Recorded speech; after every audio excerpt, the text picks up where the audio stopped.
Hey everyone, Eugene here, back again, joined by my lovely and supportive wife, Maria.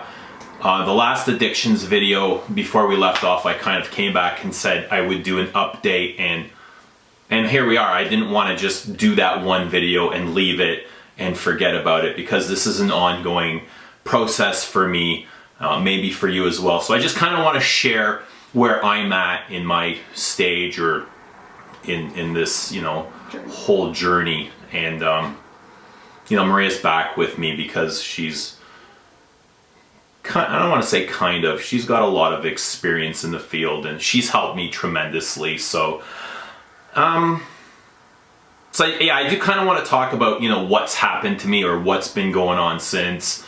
I want to say Maria is definitely my better half. She's always been supportive. And before her, I've just really been this bad motherfucker, kind of dark and I don't know, just a mean, miserable, what did you call me, Oscar the Grouch, the other day? Yeah, you're crass. And I asked you, like, how do we come together? Because you're so positive and I'm so negative, like two magnets. We've come together. So, before you, I was always looking to take somebody's head off, or yes. And then when I met you, I've changed a lot, because it was either like be a motherfucker or lose this person that I love so much. And when you're not around, I kind of see myself slipping back, and that's kind of where the whole the 10 fragrance reviewers I can't stand video came about. And you didn't really know what I was up to. When you heard, you kind of lost your shit on me just by my not really the whole idea or the concept, but the language that I used. And so that's kind of all part of, this whole healing thing. I think I've changed a lot. Not a lot, but I think I've finally coming to grips with what's going on, and I do feel a lot better since that last addictions video, and a lot of things have come out of me, like a volcano almost. Yeah, absolutely. Like this explosion. Yeah, I think that the video that you did, the top 10 reviewers that you don't like, I said it was probably the best thing that happened, to you, because I started to see you kind of just process your emotions, over the, couple weeks before you kind of came back online. But it took you a little bit of time to digest, and I think that's when you realized that you had some challenges that you need to deal with, like we all do. We all have sometimes those not the best behaviors that come out, little demons that come out, and you were sitting back and reflecting and kind of asking those hard questions. So that's good. It's awareness. I mean, that's the first step to changing, is being aware. Definitely. I definitely realize I have an addiction to perfume, and without being able to identify that I am aware, I don't think I'd be able to go on further in I almost hate to use the word recovery, because it almost seems like I'm addicted to alcohol or drugs. Right. But an addiction is an addiction nonetheless. Yeah. So I have started to, I've gone back to seeing a therapist, and it hasn't been solely about perfume. It's been kind of like, we're going to start slowly and dig beneath the surface and kind of see, like, at what stage of my life, like, where is my unhappiness coming from? Mm-hmm. What is it that's bothering me? So I've gone back to, her. I've started exercising, which has been a huge, I think a huge help for me. Yeah, absolutely. Just clearing my mind, getting rid of, like, just, toxins and toxic feelings. Getting that dopamine hit from a different from doing something different. Yeah, absolutely. Aside from buying perfume, I'm getting that hit from exercise, which is a healthy, if that turns into addiction, which exercise will never turn into an addiction for me, but is something more healthy than the perfume or drugs or alcohol. Mm-hmm. I've tried to clean up my diet, but it's up and down. It's in progress. It's actually a word game. Yeah. That's for sure. Meditating, you know, I've kind of started to meditate. I haven't grasped the whole concept and the whole, like, what is it I'm supposed to be practicing, but I just breathing. Yeah, I've been doing the breathing. I've been listening to like guided meditation on YouTube in the evenings, like while I'm sleeping. Yeah. So they're just kind of like feeding your subconscious with, I don't know, some people might think of it as bullshit, but I think it's kind of, you know, it's putting these positive thoughts in my head. So now I try to kind of like think more positively throughout my day. Whereas before we've talked about this, I had an addiction to thinking, which is really strange. So my process would kind of be like, here I am at work, and I'm working 10 hours a day, and Maria's at home. And then next thought would be, here I am at work, Maria's at home doing nothing. Here I am at work, Maria's at home doing nothing, probably gonna go out with her friends and have a cool lunch. Here I am at home, here I'm at work, Maria's at work, at home doing nothing, going out with her friends, having a cool lunch, spending money. Here I am at work, Maria's going out, spending money, I can go and buy perfume. So it was kind of my like justification. But what about me working from home bothered you so much? I'm really curious because it's the first time I'm hearing this. Well, I guess it's like because you're at home and you could work in your pajamas and you can kind of like, you know, if you wanted to go and pick up the kids and spend it, you know, and here I am stuck at this, pretty much this dark warehouse and dirty and grungy and grimy. I guess I kind of like envied your position. This is the first time that I'm hearing this, and I'm really glad because it's something that I've always felt within, and I've said this to Eugene many times, that I felt that he was very jealous of the kind of work-life balance that I've created for myself. You know, being home with my kids is really important, being able to pick them up, eat breakfast with them, do homework, and still earn a living. And, you know, earning a living from something that I really enjoyed bothered him a lot, and I felt it because first thing he would say as soon as he would come out, like, what did you do today? And it's like, why does it matter what, you're not my dad. Like, even my dad wouldn't even ask me those questions. Like, who are you? Like, there's a reason why I don't work for someone. Like, I don't want to be under someone's thumb. And so I could see, you know, that jealousy, and it became, it definitely put a wedge in our relationship, that's for sure. Yeah, there's definitely been times where I'd come home and I'd be like, you fucking watched Netflix all day, didn't you? Like, here I am, you know, wearing these 15-pound safety boots and getting grease in my hair and dirt under my nails. And I kind of like, man, I want your job. I just don't want to go to work in this shitty environment. But one of the things that I noticed, so that he, you know, as listening to him talk, is the types of thoughts that he would have. And those thoughts became true beliefs for him. So he would be like thinking that I was doing nothing all day, watching TV, and like he would come up with this story in his mind of what I was doing. You know, meanwhile I'm at home working my ass off, and this guy thinks just because I'm in my pajamas or sweatpants or whatever that I'm doing nothing. And so I really was always on the offense when it came to my job, and I felt like I had to justify what it was that I was doing, you know. And that's not cool. That doesn't feel good.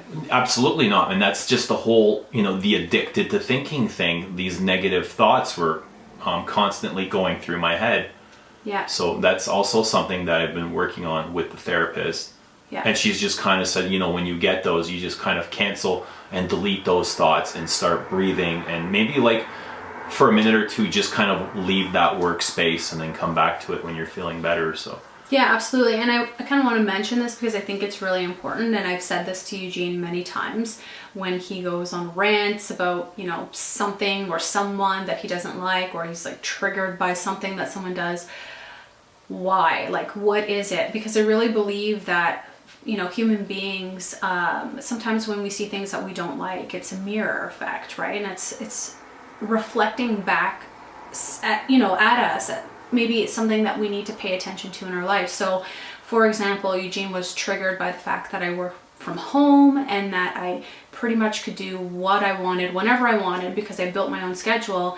And he would look at me almost like as the enemy, as if I was doing something wrong, instead of being like, you know what, I want to be able to have that type of freedom, right? And so it's, you know, anytime I'm triggered or bothered by someone, I always ask myself, what is it that I can learn from this situation? Because I believe there always is something. But it definitely put a huge strain on our relationship because I just shut down and I didn't want to talk to him anymore. I just shut down. Yeah, you even that one time offered for me to come, you know, work with you or for you or together. Like we both kind of worked from home, and I was like, oh man, I don't know how that would work. Like to spend all day with, you know, my wife is, you know. But it wasn't even that. It was the beliefs that you had around it. Like, that's not possible. How am I going to make the kind of money that I make working from home?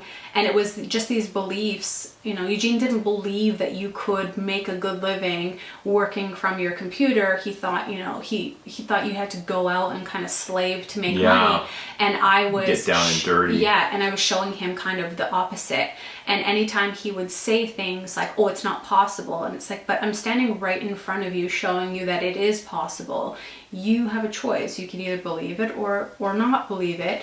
But it definitely was a huge issue for But us. my whole point was, it was justification for me to go and buy a new perfume. It would be like, you know, if she can do this, which I was making up entirely like stories in my head, it would make me feel better to go and buy it and spend a whole whack of money on a perfume. So, you know, that's one of the things, the demons that I've been facing. Yeah, for sure. And it's something we're like working through, I guess you can say still. Yeah. One other thing that I've kind of stopped doing is making shopping lists.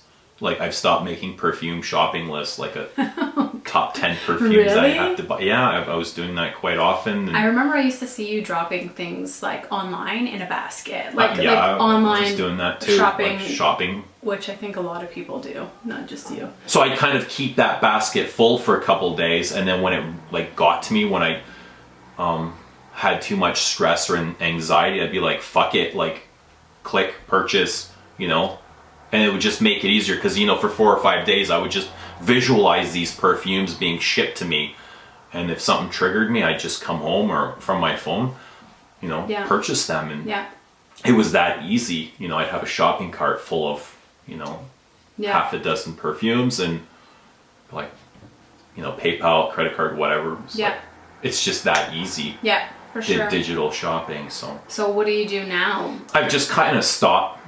I say kind of because I still do it from time to time. I don't make the lists. Okay, I can still make them mentally, but before I would actually physically jot down lists. Like one of the things that I had a client that was like a compulsive shopper, and she would do the same exact things. And one of the things that I suggested to her, only because I've done it in my own personal life and it really worked for me, was if there was something that you wanted to purchase, you know, write it down on a piece of paper, on a Post-it note, stick it wherever in your agenda on the fridge, and leave it for 2 weeks. And if after 2 weeks you really want that thing, then, you know, go out and maybe buy it. And 9 times out of 10, they would come back to the list and they would be like, yeah, I don't want that thing anymore. It's all about compulsive behavior. And so, you know, maybe that's something that, you know, you can try, or if there's someone out there that is struggling with the same thing, it's very powerful in recognizing how compulsive we are as human beings. I've definitely been there. Like one day I'll want a specific perfume so bad and then not purchase it, and then like 10 days later I'll be like, I never wanted that thing in the first place because I don't feel the need to have it anymore. Yeah, totally. So that's that. There's another thing I kind of want to touch on. This might be getting like a little bit really personal, but I think I should mention it. It's up to you. So I kind of went to see my doctor, and she thought maybe I had seasonal mood disorder, which is like, you know, in the wintertime when the days are shorter, there's less light. I probably had seasonal. I was just moody. I kind of described her that I was very moody, and she prescribed me some antidepressants, and I took those for a few months, and it was the first time I went on any kind of medication. I'm completely against, I'm not against it, but I just never sought medication before for anything. Like, even if I was ill, I wouldn't go see the doctor. But I wanted to try it and see if it'd make a difference, and it really didn't do anything for me. I don't remember the name of the medication. So after 3 months, I stopped taking it, and I got violently ill from the withdrawal. I got huge migraines, and I was throwing up and all kinds of stuff. So I was quite ill for a few days, and after that I've decided I'm never ever taking this, kind of medication again. I feel like medication definitely has its place for, a lot of people, but when it comes to these types of things, I always, and I've said this to you, I get it, try the medication if it's something that you think that maybe is going to help you, but at the end of the day, it's a Band-Aid solution, and that medication is not going to get you to the root of the problem. It's just going to mask your symptoms, but you're still gonna, carry on through life, carrying that undigested emotion that's inside of you. And your job, even though it may be difficult, is to uncover that. It's peel back all those layers like on an onion and get to the root of why you feel the way that you feel. And oftentimes I think people take the easy way out and they just pop a pill in their mouth and think that everything is going to be okay. Like I said, there's definitely a place for medication, but when it comes to the emotions, I really think that medication is masking just the symptoms, unless it is coupled with, maybe therapy or some cognitive behavioral therapy, something, just taking a pill is not going to make it better. Yeah, I agree. And after doing some research online, I've read that people that take medication for several years, the side effects are so strong that when they come off, the withdrawal symptoms are so adverse that people decide to rather go back on the medication than to fight those side effects.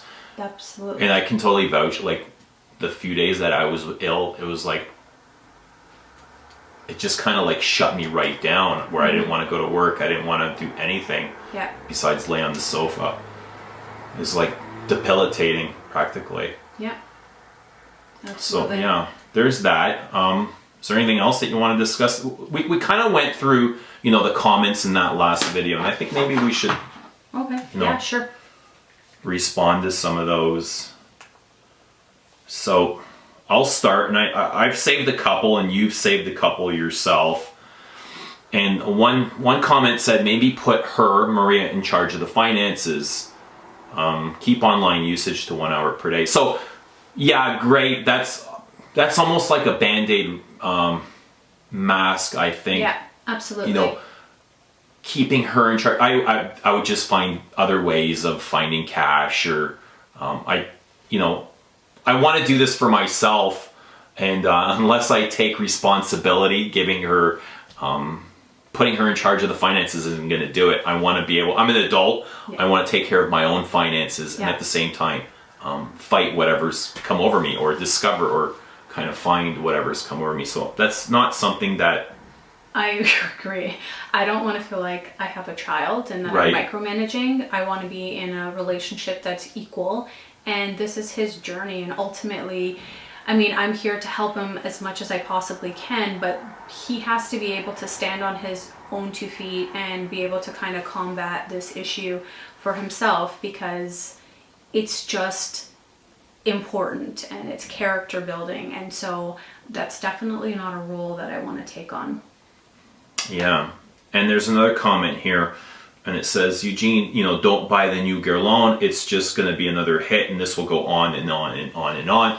And here's the other thing, like, I don't want this to be the end of my journey. It's definitely not going to be the end of, my perfume hobby. It's just something that I want more control over. Mm-hmm. And, not buying, like, completely going cold turkey isn't going to help either.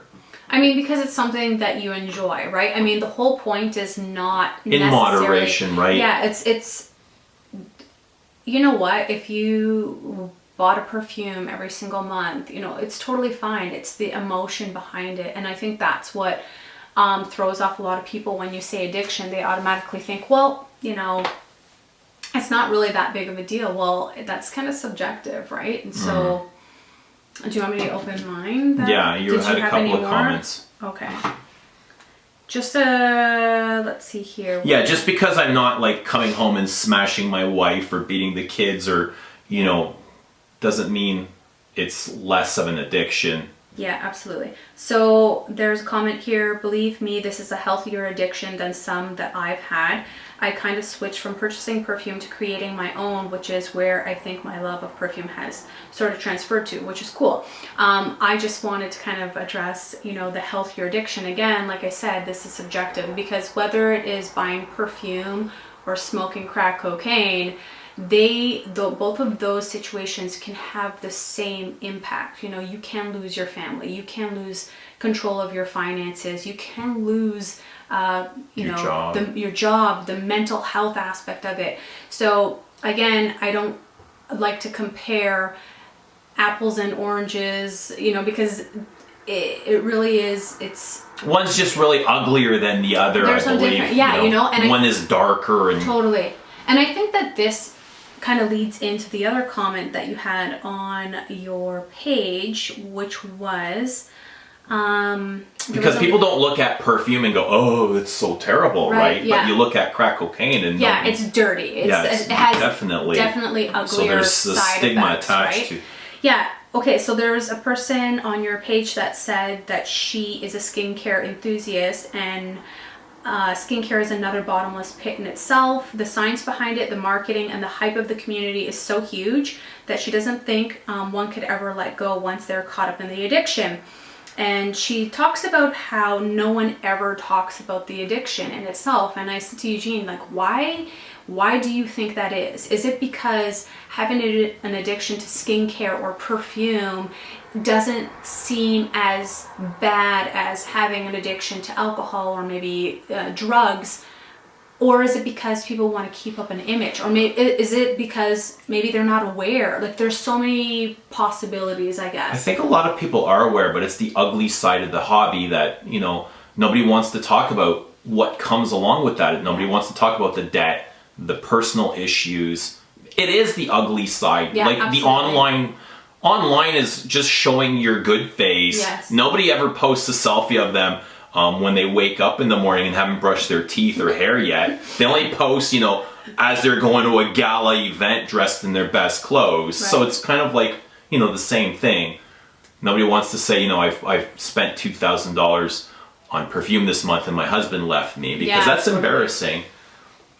I don't know. I just feel like it is important to talk about it. Not everybody does, but I've always tried to be as honest and, you know, share whatever I wanted to on my channel. And not every, you know, I think since that original video, there's been a couple of other reviewers that have touched on the topic, which is great. It's great that it's becoming... It's picking up speed. Yeah. Which is good, because this is, you know, the more people that are talking about this, the better. I mean, I'm really curious, you know, if there's anyone out there that's going to be watching this, if you are experiencing the same thing, maybe some of the things that you're doing to correct yourself or bring yourself into balance. I would love to hear that. Yeah. So you're asking them, how do they cope? Like, yeah, how do they cope? Right. Yeah, I'd love to know absolutely. too, and maybe that can help me, or, you know, just get in a conversation. It can help somebody else reading the comments, you know. Yeah, and I think we should talk about coping, because like a lot of times when people have addictions and they're not aware of it, or whether they are or not, they don't realize that there is actually a huge impact on the people that are around them. And oftentimes those people are forgotten in the process. And so I think it is important to talk about it. Yeah. And to rebuild those relationships. I mean, one of the things that I have come to realize is that we talked about this before, of like how did I cope with being kind of a bystander in this versus a second, or sometimes a third or a fourth. And in the beginning, I was very hurt, and I was constantly telling Eugene that I was not happy with the situation, and it caused a lot of like headbutt. We constantly were at friction, you know, not communicating with each other, just completely on two separate, not even pages. We were in like two different books. And what I started to realize was that I was taking his struggles as my own, and that I had to let go. I had to basically surrender and understand that this is his journey. This is his journey. I can't walk the steps for him. He has to do this for himself. And sometimes when there's uncertainty, human beings, we're designed to seek pleasure and avoid pain. And often when I felt really uncertain as to where our future was going to take us, where we were going to end up, that's where the kicking and the screaming comes in, and the fighting and the arguing. And so for me, like, being able to step back and be in a place to allow him the space, first of all, to breathe, to digest the information, to feel, to go through the process, has, I think, been really helpful for you. But it's also been extremely helpful for me, because I've had to lean on trust that at the end of this journey, that we're going to end up in the spot that we're supposed to. Yeah, definitely. You kind of like giving me space, and like it's out there, the awareness is out there, but if you're constantly harping on me and I haven't been able to recognize, it would just kind of lead me to push back or hide more purchases or find a way to siphon money out of wherever it's coming from. But yeah, absolutely. And I mean, like, we've talked about this before, like, we have a joint account for mutual expenses, but we also have our separate accounts. And I don't want to be that person that's micromanaging his bank account. I don't want to be looking at his statements. I don't want to be questioning what he's doing. But I have to give him space. Instead of me being on him and asking a million questions, I have to give him the space to make the choices for himself, because I'm not going to always be around, and he's a grown-ass man. Yeah, and I have to thank you for that, because it just kind of leaves space for other problems not to come about from that. Yeah, no, totally. But also, if you're someone that is dealing with, a friend, a family member, or a spouse that does have an addiction, the biggest advice I can give you is to step back and let them breathe and let them go through the motions that they have to, for themselves, but also for your own sanity, because you have to recognize that this isn't about you, this is about them. And as scary as it might feel, not knowing which direction this is going to lead you to, you have to trust that at the end of it, you're going to be in a better spot. Yeah, for sure. Okay, so yeah, we're kind of like losing life here on this camera. All right. But, great conversation. Yeah. What I want to ask to the viewers is, like, how do you cope with your issues? And leave a comment below and we'll address some of them in, the next video. Sure. Which is, I think, be helpful for everyone. Yeah, absolutely. Do you have any other ideas? No, it's great. Dr. Phil? Ew, he's bald and fugly. I don't know. I don't get to watch daytime soaps. Are you saying I do? We don't even have cable. No, we don't. Because all money goes to Perfume and oh my gosh. Amazon. Stop it. Yeah, that's what a lot of people are saying. I have an Amazon addiction. No, I don't. Yeah. All right. Anyway, thanks all for watching, and we'll see you again soon. Bye for now. Take care.